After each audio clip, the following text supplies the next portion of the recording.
There seems to be no end to the supply of guys who want to try out for the Eagles in 2018. It makes sense to bring in the tryout guys, I suppose, but at what point are you sending a message to your existing roster guys and developmental guys that their prior contributions to the team concepts just don't matter that much? On the surface of the most recent news, the Philadelphia Eagles have signed running back Matt Jones to a 2-year contract and also agreed to terms on 4-year deals with all 5 of their draft picks. Jones was a third-round pick by the Washington Redskins in 2015. He had 950 yards rushing and 6 touchdowns while averaging 3.9 yards per carry in twos with the Redskins. He played for the Colts in 2017 and only carried 5 times. After Indianapolis selected 2 running backs in the draft, Jones was cut on May 1. Jones will get a chance to earn a roster spot with the Super Bowl champions in a crowded backfield that includes J.A.J., veteran Darren Sproles and Corey Clement. I guess Wendell Smallwood and Donald Pumphrey are just thrilled by that news. The rookies agreeing to deals were tight end Dallas Goedert, cornerback Avonte Maddox, defensive end Josh Sweat and offensive lineman Matt Pryor and Jordan Mailata. No holdouts in this new era of CBA-mandated rookie contracts. Meanwhile, former Ravens defensive end Courtney Upshaw, per ESPN's Field Yates, visited with the Eagles on Tuesday. Upshaw spent last with the Atlanta Falcons. The Eagles also hosted Ravens running back Terrence West for a visit to the team's NovaCare complex in Philadelphia, too.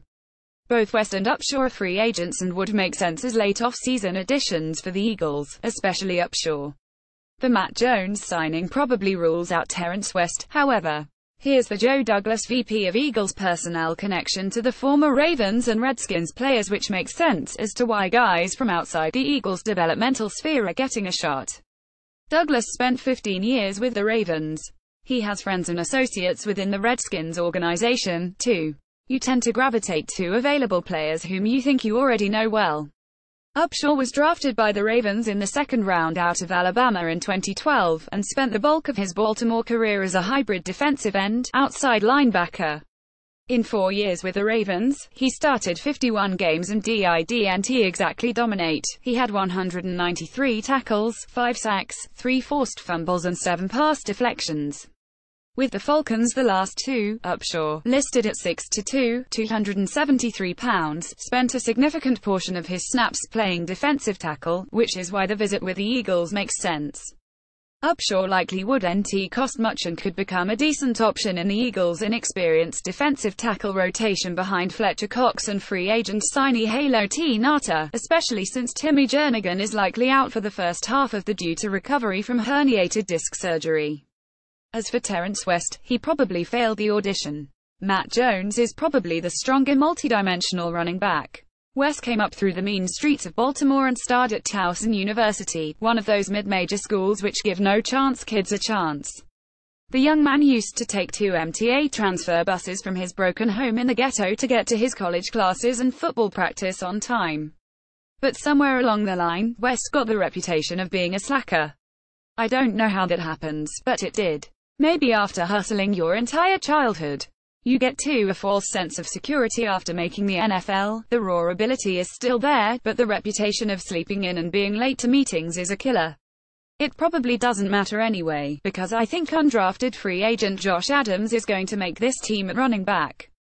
Elliot Shawparks of NJ.com puts in his backhanded recommendation for Matt Jones. Here are 5 things you need to know about Jones and the Eagles' decision to sign him. 1. At 6'2", 239 pounds, Jones could be the power back the Eagles lost when LeGarrette Blount signed with the Detroit Lions. Jones does have an issue with holding onto the ball, however, as he had 8 fumbles in his first 2s.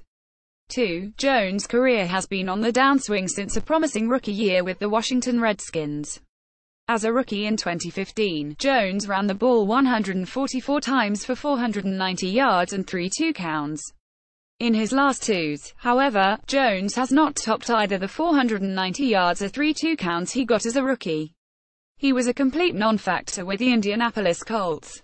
3. Jones has shown the ability to make plays out of the backfield as a receiver.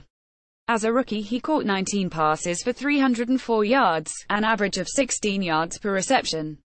4. The Eagles now have a loaded backfield.